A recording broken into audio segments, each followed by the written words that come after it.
The whispers started years ago, almost like a rumor no one wanted to say too loudly. Could it be that Sam Heughan, the breakout star of Outlander, the man who seemed destined for global stardom, had been quietly blacklisted in Hollywood? It sounded outrageous at first.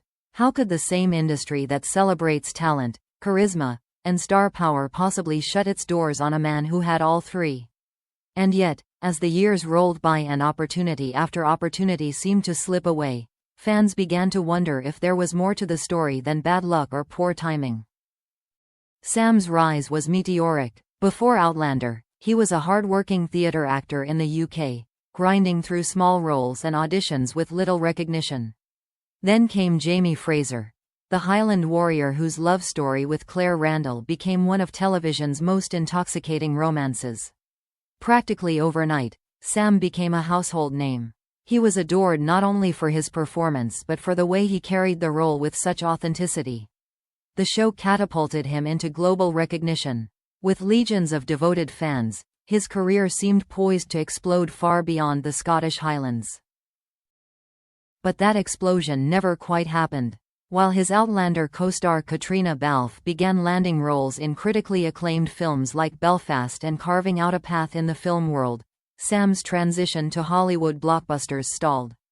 There were a few notable ventures: a role alongside Vin Diesel in Bloodshot, a supporting part in the comedy The Spy Who Dumped Me, but none launched him into the stratosphere as many predicted. Fans who had expected to see him cast as the next James Bond, a Marvel superhero, or a major franchise lead were left scratching their heads. Theories began to circulate. Was Sam being typecast as Jamie Fraser, unable to shake the image of the brooding Highlander? Or was there something more sinister happening? A quiet resistance from Hollywood studios to embrace him, despite his obvious appeal? In fan forums, the word blacklist began appearing. Not an official list, of course, but the idea that somewhere behind closed doors, decisions were being made to keep Sam out of the running for roles he seemed perfect for. Fueling the suspicion were reports of high-profile auditions that didn't pan out. Sam himself admitted he had auditioned for James Bond before Daniel Craig landed the part, a revelation that shocked fans who believed he would have been the ideal successor. Later, rumors swirled that he was in contention for roles in Marvel and DC projects, but each time, the part went to someone else. In an industry that thrives on typecasting, the perception grew that Sam was considered too Jamie to be anything else. Hollywood, it seemed, couldn't separate the man from the Highland myth. And then there was the shadow of stars. The network had built much of its modern identity around Outlander, and Sam, as the face of the series, was both its greatest asset and its most tightly controlled star. Some insiders whispered that the studio's grip on his image limited his ability to branch out. By keeping him firmly in Jamie Fraser's kilt, they ensured Outlander stayed relevant, but at what cost to Sam's broader career? To some fans, it felt like the very role that made him was also the role that chained him. The rumors of a blacklist only grew louder when contrasted with the rise of other UK actors. Richard Madden, Henry Cavill, even Robert Pattinson, all carved paths from breakout TV roles to major Hollywood franchises. Why not Sam? Why was one of the most bankable faces in television not landing the opportunities that seemed his for the taking? The idea of a blacklist became a convenient answer, a way for fans to explain the disconnect between Sam's talent and his Hollywood trajectory. Was it real, or was it simply the brutal math of an industry that pigeonholes its stars? Either way, the whispers carried weight because the pattern was undeniable. Sam Heughan was loved by millions, but Hollywood's biggest doors remained stubbornly closed. And so the question lingered in every headline, every red carpet, every Comic-Con appearance. What was really happening behind the scenes? Was Sam Heughan being quietly kept on the sidelines, a victim of an invisible blacklist, or was he simply battling the curse of being too good at a role that defined him? As the years passed, the whispers about Sam Heughan's so-called Hollywood blacklist refused to fade. In fact, they resurfaced stronger than ever whenever another big casting announcement came along without his name attached. When Marvel unveiled new heroes, when James Bond discussions hit fever pitch, When major franchises sought out British or Scottish talent, fans waited for Sam's name. And when it never appeared, the Blacklist rumors were reignited like embers catching fire. The most recent spark came with his highly publicized shift into Shakespeare, taking on the role of Macbeth on stage in London. The transformation was striking: cropped hair, a rugged beard, and a darker, more intense aura. Critics hailed the move as bold, but fans couldn't help but notice the subtext. Why was one of television's biggest stars, a man with undeniable screen presence and global recognition, pivoting back to the stage instead of breaking through Hollywood's gates? Speculation grew that Sam had been quietly sidelined by studio politics. Hollywood, after all, is notorious for its invisible power games. One misstep, one clash with the wrong executive, one reputation as difficult, true or not, can be enough to derail opportunities.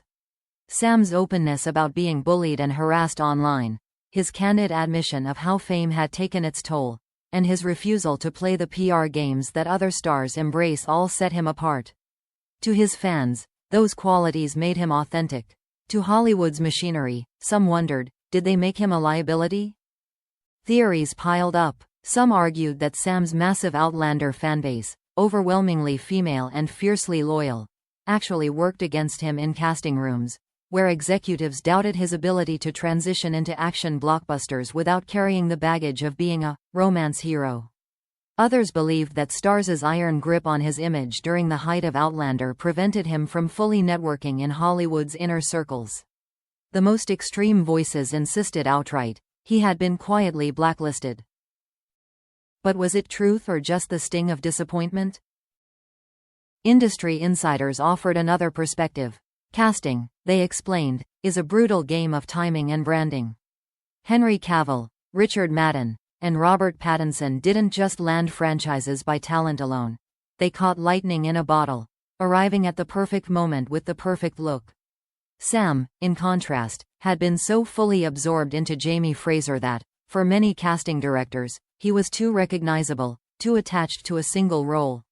It's not that he's blacklisted, one anonymous Hollywood source suggested. It's that he's trapped in his own success. Jamie Fraser is both his greatest gift and his greatest obstacle. Still, fans remained unconvinced. The resurfacing of Blacklist rumors wasn't just about missed opportunities. It was about the feeling that Sam had been wronged, that his talent was being overlooked or actively shut out. Online forums lit up with outrage whenever another superhero film cast a lesser-known actor, while Sam, with the looks, charisma, and proven global appeal, was left waiting in the wings. Sam himself has never fueled the Blacklist narrative. He rarely speaks about missed roles, and when he does, it's with humility. He acknowledged once auditioning for James Bond but brushed it off with humor. He's admitted to chasing big roles but frames the rejection as part of the business. Yet even in his silence, fans sense the weight. His vulnerability in confessing to years of harassment made it clear that, beneath the composed exterior, he feels the pressure, the isolation, and the frustration of being boxed in.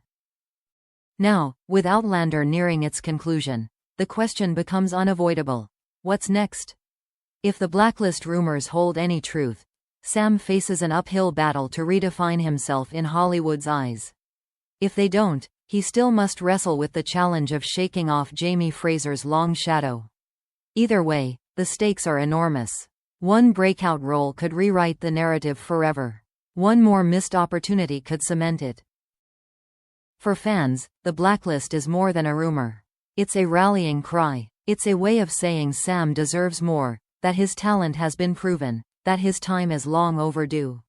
Whether or not Hollywood has consciously shut him out, the perception persists, and perceptions in this business can be as powerful as reality.